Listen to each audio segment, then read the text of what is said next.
It was a churn of black ink and white foam as the storm lashed against the Acheron platform. High above the roiling waves, Marcus Leinhardt stood on the rain-slicked gantry, his salt and pepper hair plastered to his forehead. His black Atlas petrocore jacket was zipped tight against the gale, the logo catching the strobe light flashes of lightning. He looked out at the massive industrial rig, a skeletal giant standing defiant against the elements. Inside the command center, the air was thick with the hum of servers and the smell of ozone. Captain Talbot stood by the primary terminal, his silhouette bulky and intimidating in his heavy protective gear.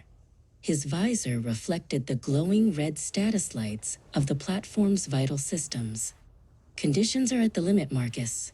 Talbot's voice crackled through the comms, muffled by his suit. "If we're gonna trigger the injection, it has to be now." Marcus didn't hesitate. He reached into his inner jacket pocket and pulled out a heavy physical key. It was a relic of analog security in a digital world, cold and biting in his hand. This was the failsafe, the only way to authorize the pulse charges waiting 12 kilometers beneath the ocean floor. He stared at the key for a moment, the weight of the coming catastrophe settling in his gut.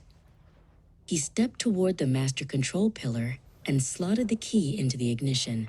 With a sharp, mechanical click, the system accepted the command. Marcus gripped the handle and turned it a full 90 degrees. On the monitors, a countdown began, synced to the pulse charges buried deep within the crust. The platform seemed to hold its breath as the signal surged down the primary borehole. 12 kilometers below, the pulse charges detonated. The shock wave didn't reach the surface as a sound, but as a sudden, sickening drop in pressure. Captain Talbot gripped the edge of a bolted desk, his heavy boots locking into the floor grates. He watched the seismic sensors redline, indicating that the rock strata had shattered exactly as planned, opening a void in the hollows below. The rig groaned, a deep metallic scream that vibrated through Marcus's boots. He felt the platform lurch as the suction began.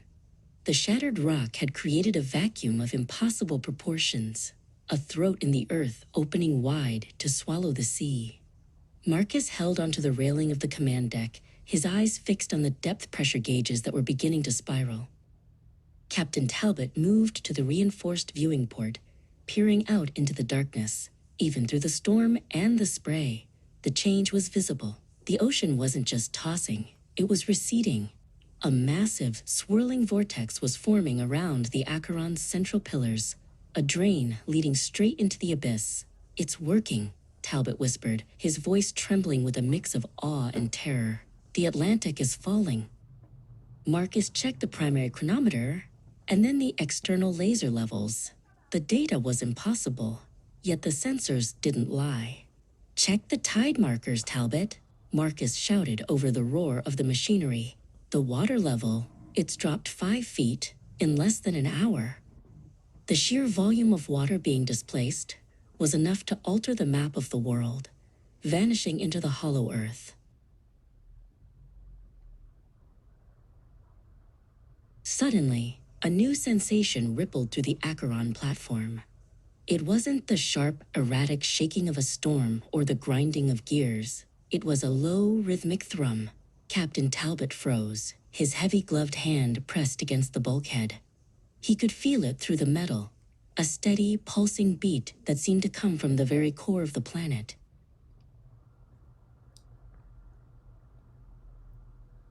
Marcus felt it too. It was a vibration that bypassed the ears and settled directly in the chest. Thump, thump, thump, thump. It was slow, ancient, and undeniably organic. The injection hadn't just shattered the rock, it had woken something up. As the ocean continued to drain into the depths, the heartbeat of the world began to accelerate.